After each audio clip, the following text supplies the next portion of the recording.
दुल्हन जब लौट के ससुरे से नैहरे में तो सखी लोग पूछे थी का ये सखी कैसन तोर मिलल हाले तो बताओ तो का बतला मास्टर बड़ी होने परेशानी खाली कने कने हमर सुख हो गल चुनमुनो बड़ी होने परेशानी खाली कने कने हमर सुख हो गल चुनमुनो आगे दिन आया नारे के भाता रे रखो गुनो तकी पितोगे तोरा गोदी वाला नुनु दिन आया नारे के भाता रे रखो गुनो तकी पितोगे तोरा गोदी वाला नुनु बड़ी होने परेशानी खाली कने कने हमर सुख हो गल चुनमुनो बड़ी होने परेशानी खाली कने कने हमर सुख हो गल चुनमुनो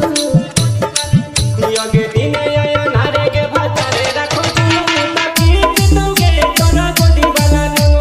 दिन आया नारे के भाता रे रखो गुनो तकी पितोगे तोरा गोदी वाला नुनु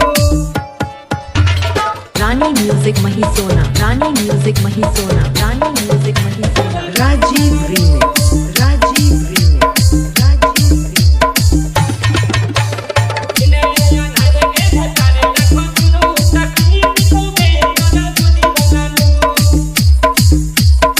अरे अभी अभी रात में भतार मोर जगावे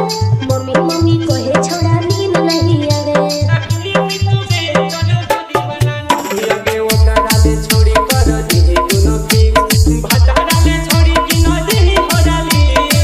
अरे अपने रखले खेले ना छोड़ा बोल ओकरा दिया झुनो झुनो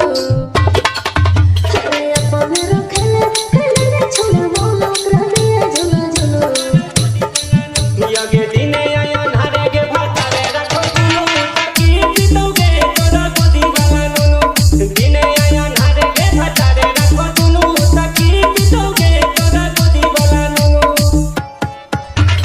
रानी म्यूजिक महिसोना, रानी म्यूजिक महिसोना।